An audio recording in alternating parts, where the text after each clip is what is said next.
การสวัสดีเด้อพ่อแม่พี่น้องเอฟซีฝั่งไทยฝั่งลาวและเอฟซีต่างประเทศน้องยินดีต้อนรับเข้าสู่ส่องของติ้งคือเก่าทุกคนเลยมื้อนี้น้องติ้งก็จะมาแสดงความยินดีกับน้องไซเนาะซึ่งเป็นมือสั้นวันดีที่ว่าน้องเพิ่นได้ขึ้นบ้านใหม่เนาะแล้วก็เป็นถือว่าเป็นเฮือนอยู่เย็นเป็นสุขอยู่เฮือนแบบอบอุ่นเนาะทุกคนเนาะแต่ว่าก่อนอื่นหมดทุกคนเนาะก็ต้องขอบใจ FC แล้วก็สายบุญหมดทุกคนเนาะแล้วก็ขอบใจยูทูบเบอร์ทุกๆคนที่ว่าฮักเพลงน้องซึ่งว่าจุดเริ่มต้นของเหินน้องสายขนาดทุกคนได้มาจากเบาหลีเด้อทุกคนเนาะเพราะว่าติ้งทีก่อนติ้งจะฮู้จักน้องสายก็ฮู้มาจากซองเบาหลีเนาะเพราะว่าเบาหลีเป็นจุดกำเนิดแล้วก็เฮ็ดให้หลายๆคนฮู้จักน้องสายทุกคนเนาะซึ่งแบบว่าไปแบบว่าโดยที่บ่แม่นบังเอิญนะทุกคนเนาะเบาหลีไปอีกคนนึงแต่ว่าบังเอิญไปเจอกับน้องสายเนาะก็เลยว่าเป็นคนแรกที่ว่าถ่ายคลิปน้องสายแล้วก็เลยติดต่อให้เบาเตียงทองเนาะเข้าไปก็เลยเป็นได้ซื้อน้องสายไส้หาตั้งแต่เมื่อนั้นมาน้องสายไส้หาไส้ตำเนาะเป็นจุดเริ่มต้นทำอิฐเลยนะคือว่าใช้เวลาเกือบ4 เดือน 5 เดือนเนาะที่ว่าน้องได้เหือนหลังนี้ทุกคนเนาะถ้าว่าบ่มี FC หรือว่าบ่มีพี่น้องสายบุญหมดทุกคนเนาะที่ว่าเมตตาสงสารครอบครัวของน้องสายนะคิดว่าจะบ่ได้เหือนหลังนี้เนาะทุกคนเนาะซึ่งเหือนหลังนี้เกิดขึ้นโดยความฮักความแพงของทุกๆคนที่ว่ามีต่อน้องสายและก็ครอบครัวทุกคนเนาะถ้าหากว่าถ้าอยู่ด้วยกันหาเงินของพ่อน้องสายนะคิดว่าอาจจะยังโดนเนาะทุกคนเนาะเพราะว่าน้องพอน้องใสก็ต้องซื้อข้าวซื้อน้ำเลี้ยงครอบครัวมีลูกน้อยเดะนะลำพังก็ยากแล้วทุกคนเนาะมือนี้ก็ถือว่าเป็นมือที่มีความสุขที่สุดของครอบครัวน้องใสเลยนะทุกคนเนาะแล้วก็ติ้งก็เสียดายเนาะเสียดายที่ว่าบ่ได้ไปฮอดไปถึงไปขึ้นเฮือนใหม่น้องใสเนาะซึ่งว่าคือติ้งได้เว้าไปแล้วเนาะติ้งมีลูกน้อยแล้วก็ติ้งไปบ่ได้ทุกคนเนาะซึ่งตอนนี้ก็ยังถือพาอยู่นี่ได้3 เดือนเข้าเดือนที่4แล้วนะเนาะแล้วก็ผู้หนึ่งก็ได้มือนี้เป็นมือที่สาวส่งเนาะทุกคนเนาะได้สาวส่งมือกับมือนี้แล้วขนาดเนาะก็เลยว่าไปบ่ได้ทุกคนเนาะเทิงว่าจะบ่ได้ไปแต่ว่าก็ส่งความห่วงใยเนาะส่งความฮักเพลงผ่านบาวลีเนาะไปให้น้องโดยการต้อนรับขึ้นเหินใหม่น้องสายเนาะถ้าว่าเป็นคนลาวคือทำเนียมของติ้งแมนถ้าขึ้นเหินใหม่เนาะหรือว่าเขาเป็นแค่รับเชิญไปนะก็จะมีการใช้ซองเนาะคือแบบว่าช่วยเนาะคนเนาะช่วยในการที่ว่าเลือกพ่อแม่น้องสายเนาะจะคาดเคลื่อนหรือว่าซื้ออย่างใดอย่างหนึ่งเพิ่มในการเข้าเหือนก็แล้วแต่เพิ่นอันนี้คือน้ำใจของติ้งเนาะทุกคนเนาะซึ่งมีหลายคนว่าเป็นยังติ้งคือสวยน้องใสหลายครั้งเทขนาดเนาะมีคนถามติ้งว่าเป็นยังต้องสวยเพราะว่าติ้งกับบ่ได้ไปหาด้วยตัวเองและอีกอย่างกับบ่ได้ไปถ่ายคลิปด้วยตัวเองเราเอาคลิปส่งคนอื่นมาลงแล้วก็ยังสวยนะแต่ว่าสำหรับติ้งแล้วทุกคนเนาะถึงว่าจะบ่แม่นอ้ายน้องกันนะแต่ก็เขามีความฮักเพลงเนาะมีความฮักเพลงมีความเมตตาเขาก็ช่วยเหลือกันได้ทุกคนเนาะนี่คือน้ำใจของติ้งทุกคนเนาะซึ่งเงินก้อนนี้ที่ว่าติ้งซอยน้องสายนะมันบ่ล่วงบ่ล่ายทุกคนเนาะเป็นน้ำจิตน้ำใจเล็กๆน้อยๆที่ว่าติ้งได้เงินจาก YouTube เนาะทุกคนเนาะเป็นก้อนหนึ่งทุกคนน้อยๆหั่นแหละทุกคนเนาะได้น้อยเดียวเนาะเพราะว่าช่วงนี้ยอดวิวก็บ่ค่อยจะขึ้นเพราะว่าติ้งบ่ได้อัดคลิปเลยนะทุกคนเนาะซึ่งได้น้อยเดียวก็เลยว่าแบ่งให้น้องสายเนาะเป็นการต้อนรับควันขึ้นหันใหม่แล้วก็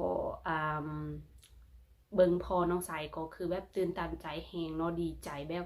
วางยังบ่ออกนะทุกคนเนาะซึ่งว่าในคลิปบรรยากาศจะเป็นอย่างไรเฮาไปติดตามรับชมจากซองเบาลีกันเลยนะทุกคนเนาะจะซ้อมน้ำจะซ้อมฮะผู้ชายบ่โอ้บอกกันไปนอนน้ำเราตะกี้เห็นไรนี่เห็นไรฮะโอเคจะหน่อยว่าทั้งล่างเพิ่นก็ยังม่วนกันพี่น้องเอ้ยไปสบายดีอีกเทื่อนึงเธอเรียบร้อยด้วยดีวันนี้เนาะอะไรไม่ทันกินโนปัจจิริโอ้ยดังแล้วมากขึ้นเสกโลโชใช่ไหมฮะมันเป็นงานที่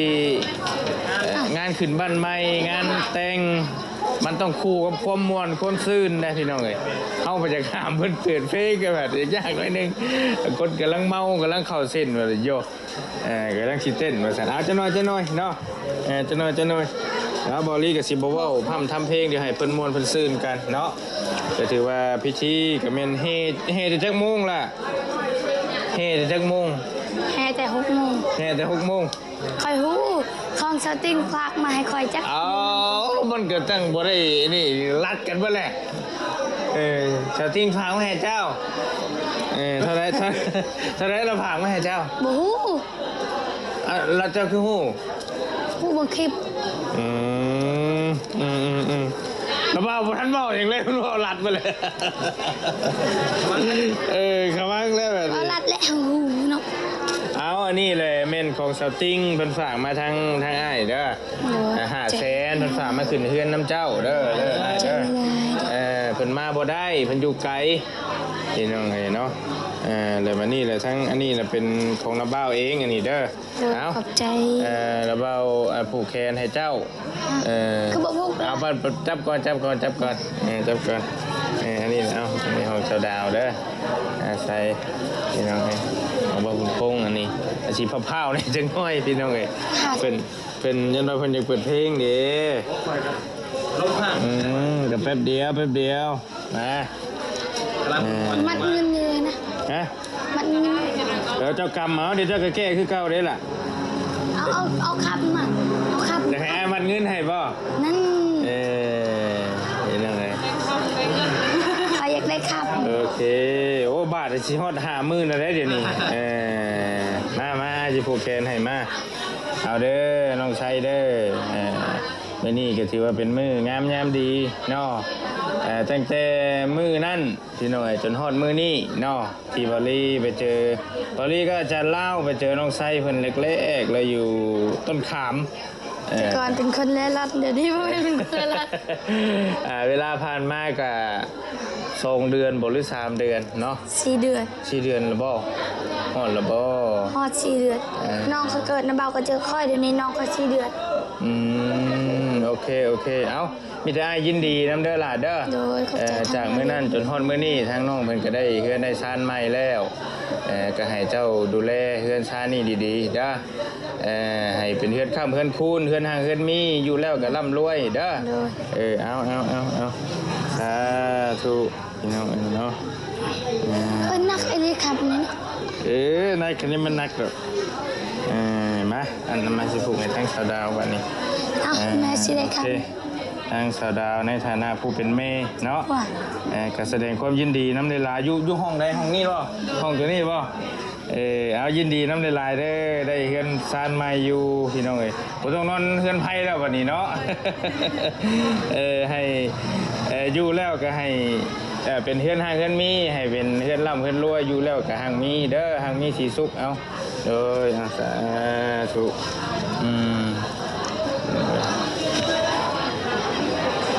หลายที่คนมางานเฮือนน้องไส้เนาะโตเซลพี่น้องเอ้ยโอเคมาตั้งบาบุญคงนี่ก็ได้ทางนี้ก็ได้เป็นผู้เป็นหัวหน้าครอบครัวพี่น้องเอ้ยเนาะก็เราก็ไปหาเงินมาเลี้ยงครอบครัวว่าซั่นนี่ก็ถึกบ่ได้ไปแล้วบ่เดี๋ยวนี้ ยุบแล้ว ก็ยินดีน้ำลายเด้อได้เฮ็ดในชานใหม่อยู่ทางทีมงานเฮาก็ภาคภูมิใจหลายพี่น้องได้ซอยถือว่าเป็นอีกเคสนึงที่ซอยได้สำเร็จได้เฮ็ดในชานใหม่อยู่ก็อยู่แล้วก็ให้หั่งให้มีให้ร่ำให้รวยเด้อให้โชคให้มานเอาอยู่ดีมีแฮง พอลีก็จะลืมมาหาคอย เด้อไอ้คือน้ำตาซึมขอบใจเวลายินดีน้ำลายเด้อหน่อยเป็นอะไรคือว่าจะให้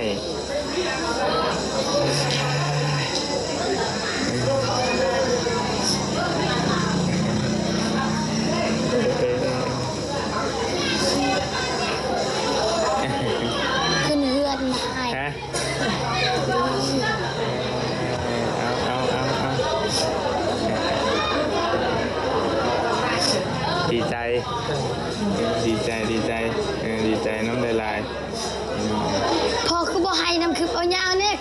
สิได้ดัง เอ้ยลูกๆพอ ดีใจเนาะบ่าวเนาะพี่น้องมันตื่นตันว่าซั่นซะ ใจเลยเห็นทีมงานมาแล้ว คอยม่วนทีมงานมานี่แหละทีมงานบ่มาก็บ่ม่วนข้าวแซ่บกินทีมงาน เพราะว่าลำพังเราไปทำงานกับเลี้ยงครอบครัวก็ยังสิบ่บกเพราะว่าลำพังเราไปทำงานกับเลี้ยงครอบครัวก็ยังสิบ่กุ้มแล้วนะพี่น้องเลี้ยงครอบครัวก็ยังสิบ่รอดเลยอันนี้แหละก็โชคดีมีทีมงานมาซอยเรือนเฮ็ดซ่านให้จนว่าแล้วว่าทั่วถือว่ามีทุกสิ่งทุกอย่างว่าซั่นซะมีตู้เย็นมีเสื้อที่นอนหมอนมุ้งเนาะก็ถือว่าสมบูรณ์พี่น้องเลยเนาะลำพังเราหาเองนี่ก็จักยามใดปีใดแล้วสิได้ก็เลยตื่นตันรวมมองไหนที่เห็นเจ้าน้ำตาไหลออกมาเลยบอกเฮานี่เป็นหยังเจ้าคิดฮอดมองไหนจะว่าน้ำตาจังไหล คิดแบบว่าลูกชายลูกนี่ทำจริงๆคือสิ่งอยู่คือปัจจุบันนี้นะเราจัดงานในการครั้งแรกเนี่ยนะเป็นเรียกว่างานใหญ่นะสำหรับเฮาว่างานใหญ่นะ คือว่าและงานแต่งก็ยังไม่ได้เกิดขึ้นใช่ไหมเนาะงานแต่งเราเองก็ยังไม่ได้เกิดขึ้นใช่ไหมพี่น้อง เนี่ยก็ยังไม่ได้แต่ง ถือว่างานนี้เป็นงานใหญ่ที่สุดสำหรับครอบครัวเจ้าเนาะ เอาแบบว่าบ่ได้มีนะก็ว่าใหญ่แล้วสำนี้ พี่น้องก็ถือว่าใหญ่ถือว่าลายถือได้นี่บริเบิงนี่ว่าขึ้นเฮือนที่ผ่านมานี่ก็บ่ได้หลายคือบ่ถือบ่ได้หลายไปเลยญาติพี่น้องมาก็ได้ก็นั่นแล้วดีใจน้ำลายๆเด้อครอบครัวชุมเจ้าพี่น้องเอ้ย นั่น เอาให้แล้ว ก็ว่าบ่ได้นะทุกคนเนาะอนาคตซึ่งว่าถ้าว่าติ้งได้ไปพักไตเนาะติ้งก็จะไปตามหาน้องสายหั่นน่ะก็อาจจะมีโอกาสเท่าไหร่ได้ไปแต่ว่าบ่ฮู้ว่าโอกาสตัวนั้นมันจะมาฮอดไวหรือว่าฮอดซาเนาะทุกคนเนาะเพราะว่าบางทีก็มีเวียกไปทางนั้นก็อาจจะได้ลงไปหาน้องนะทุกคนเนาะแต่ว่าคือปัจจุบันตอนนี้คือเสียดายแฮงเนาะที่ว่าบ่ได้ไปหาน้องหั่นน่ะคือตามที่คิดแผนกับครอบครัวติ้งเนาะกับคือสามีของติ้งหั่นว่าสามีของติ้งก็ให้ติ้งลงไปเนาะถ้าว่าฮอดมือขึ้นหันไม่น้องหั่นนะก็เลยว่าติ้งก็เลยว่าบ่ได้ไปเพราะว่าได้รับโซก่อนใหญ่ก็คือลูกมาพร้อมกัน2คนเลยทุกคนเนาะบังเอิญแล้วก็บ่คิดว่าจะเป็นแบบนี้หั่นนะทุกคนเนาะบ่คิดว่าติ้งจะได้ลูกพร้อมกัน2คนบาดเดียวเพราะว่าติ้งท่ามา3ปีเราบ่ได้หั่นนะทุกคนเนาะบังเอิญแฮงเนาะบางทีก็อาจจะเป็นโชคชะตา โชคชะตาเด้นะทุกคนเนาะแต่ก็ดีใจที่ว่าได้รู้จักกับน้องสายแล้วก็ดีใจที่ว่าทีมงานทุกคนเนาะที่ว่าเข้าไปช่วยเหลือน้องแล้วเขาก็จะติดตามเบิ่งแยงน้องไปตลอดไงทุกคนเนาะให้ความห่วงใยแล้วก็ซีแนะนำสั่งสอนน้องจนน้องเติบใหญ่ได้เป็นผู้ดีผู้มีความรู้นะทุกคนเนาะแล้วก็ซึ่งคลิปนี้กับฝาก FC หมดทุกคนเนาะถ้าหากว่าผู้ใดทางไกลก็คอมเมนต์แสดงความยินดีกับน้องไซได้ทุกคนเนาะคลิปนี้ติ้งก็จะต้องโคตรลาไปก่อนเนาะฝากกดไลค์กดแชร์กดติดตามให้ติ้งเด้อคลิปต่อไปทุกคนติ้งจะเอาลูกสาวมาให้เบิ่งเนาะซึ่งจะเป็นมืออ้อคำเดือนทุกคนเนาะซึ่งคนลาวเขาจะมีการฮอดเดือนแล้วจะอ้อคำเดือนมัดแค้นเฮ็ดประเพณีฮิตของน้อยหนึ่งเนาะซึ่งติ้งจะเอามาให้ FC ได้เบิ่งเนาะถ้าหากว่า FC อยากเบิ่งก็เมนคลิปอยู่ใต้คลิปใดเนาะว่าเมนว่าอยากเห็นติ้งจะเอามาให้เบิ่งทุกคนเนาะคลิปนี้ขอตัวลาไปก่อนทุกคนเนาะกราบสบายดี